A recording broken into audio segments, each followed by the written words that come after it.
bisa selesai dibaca dalam sekali duduk. Cerpen menceritakan satu peristiwa utama yang dialami oleh satu atau beberapa tokoh.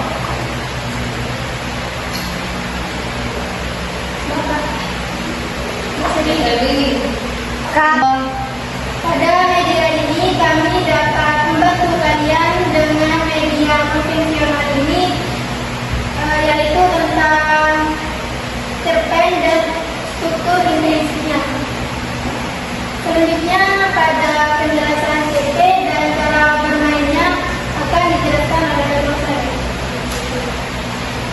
Baik, di sini saya akan menjelaskan mengenai capaian pembelajaran pada cerpen. Yang pertama, memahami isi, struktur, dan kebahasaan teks cerpen yang dibaca atau digunakan.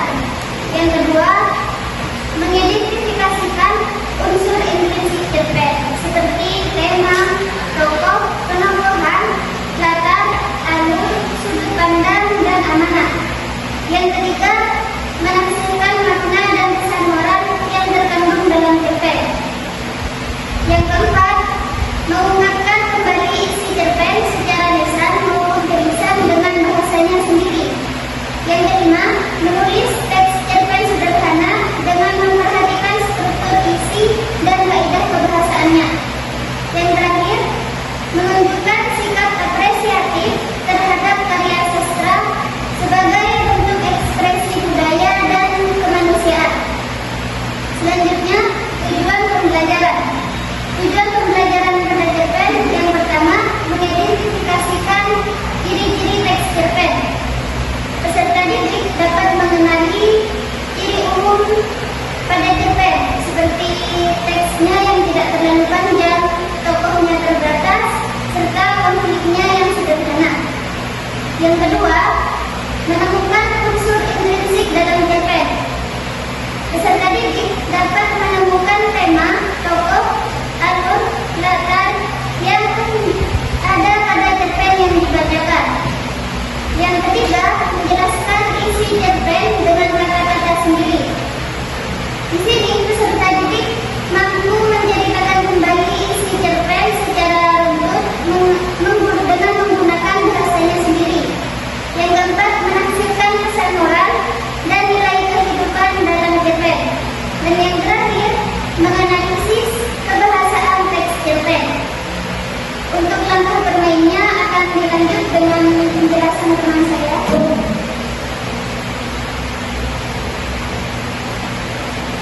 Baik, di sini saya akan menjelaskan cara bermainnya.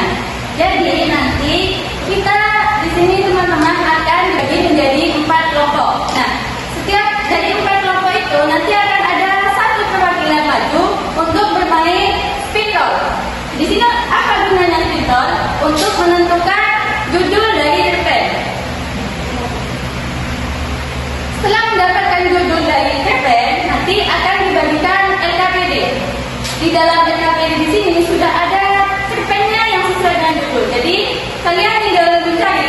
Seumpamanya kalian mendapatkan judul Pejuang, kalian tinggal melihat di LKPD-nya, yaitu cerpen yang berjudul Pejuang. Setelah itu, setelah kalian membaca dengan kelompoknya, kemudian mengerjakan LKPD yang sudah kami sediakan. Kemudian setelah menjawab semua pertanyaan yang ada di LKPD, perwakilan kelompok tadi akan maju lagi, yaitu di sini mencari kata. Cari kata di sini kalian mencari kata 1 atau 2 kata dari apa yang sudah ada di sini. Di sini sudah disediakan kata apa saja yang akan dicari. Setelah itu kembali ke tempatnya masing-masing, ke kelompoknya masing-masing. Kemudian nanti ada perwakilan untuk mempresentasikan kata apa yang didapatkan dari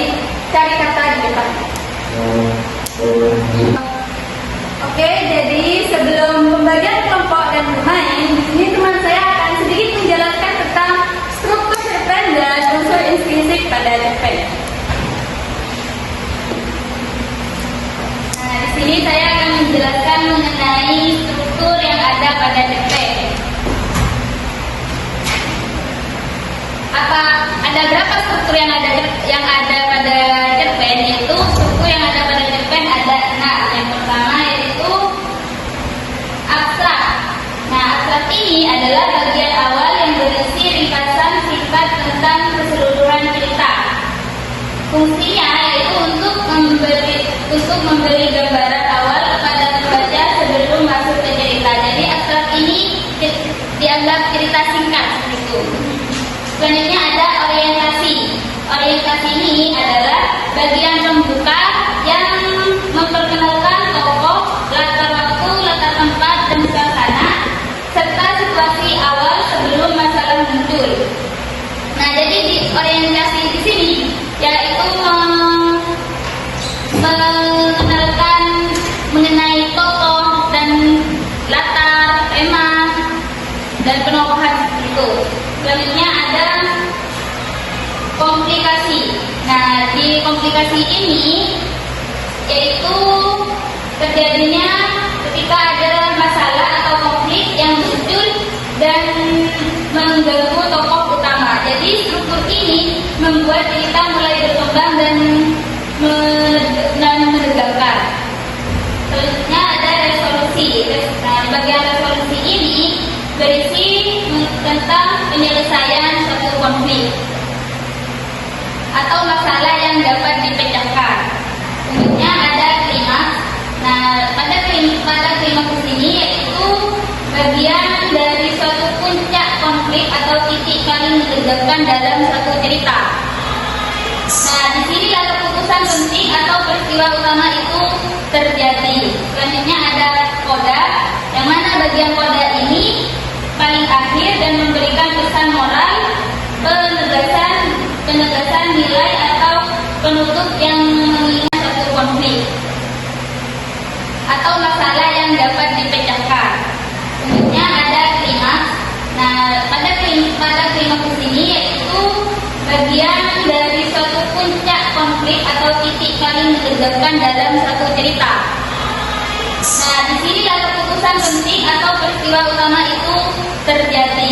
Selanjutnya ada koda, yang mana bagian koda ini paling akhir dan memberikan pesan moral, penegasan nilai atau penutup yang mengingat cerita. Tidak semua cerpen di sini memiliki bagian koda tersebut. Itu. Selanjutnya ada unsur intrinsik yang akan dijelaskan oleh Mas saya.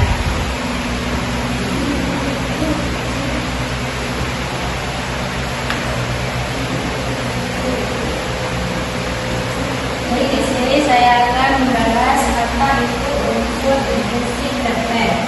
Nah, unsur intrinsik cerpen ini adalah bagian-bagian cerpen. Yang pertama itu ada tema. Tema adalah tugasan utama atau pokok pikiran. Nah, seperti contoh persahabatan, kejujuran, dan kesolidarisan atau keberanian. Yang kedua di sini ada tokoh dan penokohan. Tokoh dan penokohan adalah orang atau karakter dalam cerita.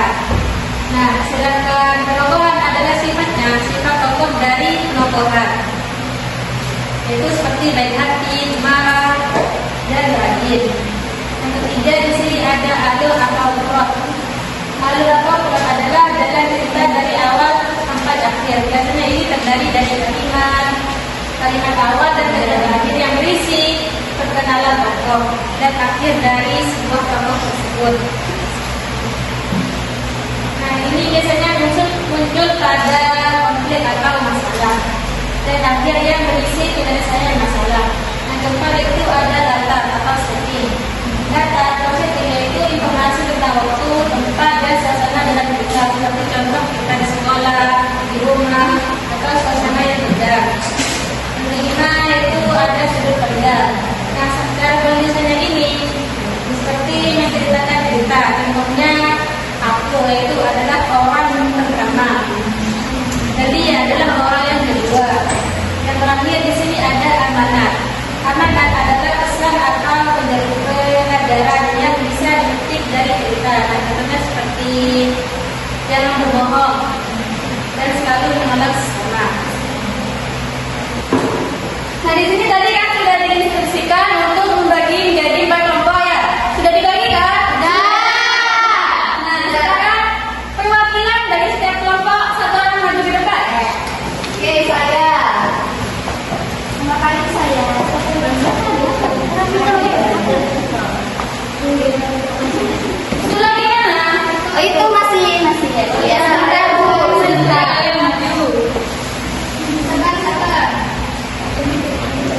Dapat di bawah ini.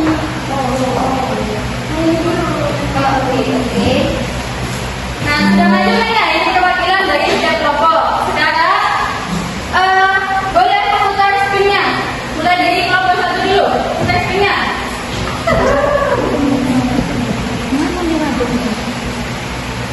Apa itu? Kamu dapat apa? Ya. Oke, kelompok satu boleh kembali ke tempatnya. Aku kelompok 2 ya. Siapa? Pejuang. Kelompok 2 dapat judul Pejuang. Sekarang kelompok 3.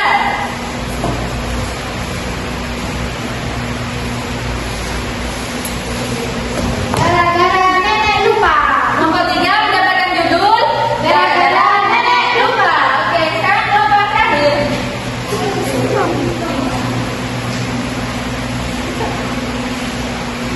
Lukisan kasih sayang.